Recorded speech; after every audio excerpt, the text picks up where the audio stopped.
अस्सलाम वालेकुम सलाम। की नाम है ਤੁਹਾਡਾ? आयरा ईशा। ਆਇਰਾ ਔਰ ਈਸ਼ਾ ਤੁਸੀਂ ਕੀ ਲਾ ਕਰਦੇ ਆ ਜੀ? टाइम वेस्ट पढ़ाई। ਭਾਈ ਇੱਕ ਟਾਈਮ ਵੇਸਟ ਕਰਦੀ ਹੈ ਤੇ ਇੱਕ ਪੜ੍ਹਾਈ ਨੂੰ ਪੜ੍ਹਾਈ ਕਹਿ ਰਹੀ ਹੈਗੀ। हाँ फिर स्टडी, अभी तो स्टडी चल रही है। ਤੁਸੀਂ ਵੀ ਥੋੜਾ ਜਿਹਾ ਟਾਈਮ ਵੇਸਟ ਕਰ ਲਓ। करते हैं, क्यों नहीं करते। ਤੁਸੀਂ ਮੈਨੂੰ ਦੱਸੋ ਕਿੰਨੇ ਅਰਸੇ ਤੋਂ ਟਾਈਮ ਵੇਸਟ ਕਰਦੇ ਪਏ ਹੋ? जब से पैदा हुई हूँ तब से। ਸ਼ਾਬਾਸ਼ ਹੈ ਭਾਈ। ਅੱਛਾ ਮੈਨੂੰ ਇਹ ਦੱਸੋ ਕਾਮਨ ਸੈਂਸ ਹੈਗੀ?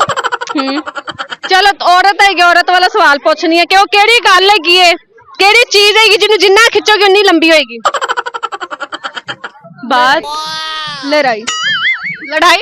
ਲੜਾਈ ਨੂੰ ਜਿੰਨਾ ਖਿੱਚੀ ਜਾਓਗੇ ਲੰਬੀ होती जाएगी। हाँ अगर कोई सामने वाला सेंसिबल हो तो वो तो चुप, सामने वाला चुप कर जावे तो फिर अपने काम से काम रखते हुए वापस चले जाऊं। जाके सर फाड़ दो। सिर फाड़ दो या फिर चुप कर दो। हाँ हाँ बड़ी गल हैगी। अच्छा तुहानू कोई गाना शाना आंदा? नहीं कोई पोइट्री? नहीं। किस चीज दा शौक है तुहानू? मुझे पेंटिंग का शौक है। तुसी मैनू ए दसो ਤੁਹਾਡੀ उम्र कितनी है? 13 years। 13 साल। अच्छा 13 साल दी उम्र विच कदी जिंदगी च इस तरह होया है कि घरों कुट पई होवे अम्मी कोलों ते अब्बू ने बचाया होवे? कुछ नहीं परी। ज्यादातर ते अब्बू कुटदे हुंदे ने। नहीं नहीं, दोनों से नहीं परी। ऐ किवें हो सकदा? अम्मी अब्बू दी कदी लड़ाई वेखी होवे? देखी है। देखी हैगी। इत्थे किंदे नाल आए? मैं अकेले आई हूँ। कैसे माँ प्यो है ने सानू ते इत्थों ओ बाजार तक नहीं जान देंदे, इत्थे इवेंट कल्लिया भेजता है। नहीं मेरी सिस्टर साथ आई है, वो अलग से आई है। सिस्टर साथ आई हैगी फिर सही हैगा भाई। सिस्टर नाल आई हैगी, मैं डर गई सी, मैं क्या भावे मेरी तरह ना।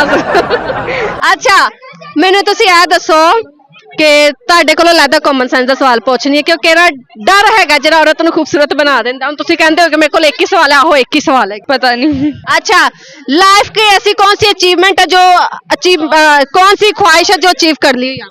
कर ली है। अभी तक तो कोई नहीं, सारी ऐसी कोने में पड़ी हुई है। गाने शाने का शौक है? हाँ। कोई बाथरूम सिंगर, कोई बाथरूम गाना सुना दो। नहीं नहीं सुना दो, मैं एडिट कर लवांगी। नहीं नहीं नहीं नहीं ऐसे कह रही है जैसे मैं पता नहीं क्या कह नहीं ये सुनाएगी मुझे बाथरूम सिंगिंग। नहीं मैं करती नहीं हूँ, तो टाइम नहीं होता।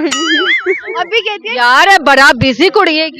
नहीं अभी इसने कहा था मैं टाइम वेस्ट करती हूँ, अब कहाँ से। अच्छा आप दोनों फ्रेंड्स है ना?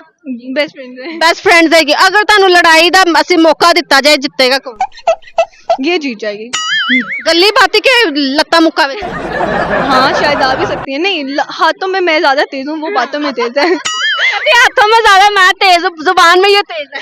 अगर हमसे कोई लड़ाई करेगा ना, उसका ऐसा तिया भंजा करके भेजेंगे ना। टीम हो जाते हैं जब कोई लड़ाई करता है। नहीं आपस में ही दोनों को लड़। नहीं नहीं कभी लड़ाई हुई है बहुत दफा। ऐसी तो नहीं बेस्ट फ्रेंड्स। तो सबसे पहले सॉरी कौन करता है? बात को जिसकी गलती होती है वो सॉरी करता है। मैं ज्यादा जल्दी सॉरी करती हूँ। नहीं मैं भी करती हूँ। झूठा इतना झूठ बोले। इसने कितनी बार सॉरी की है? इसने मुझे कर ही देती है। कर ही देती है, बस नॉर्मल कर देती है, ज्यादा नहीं करती। नहीं ज्यादा नहीं। ज्यादा मैं करती हूँ। हाँ ज्यादा मैं करती हूँ। चलो जी तो बहुत शुक्रिया, बहुत मेहरबानी, thank you so much ji.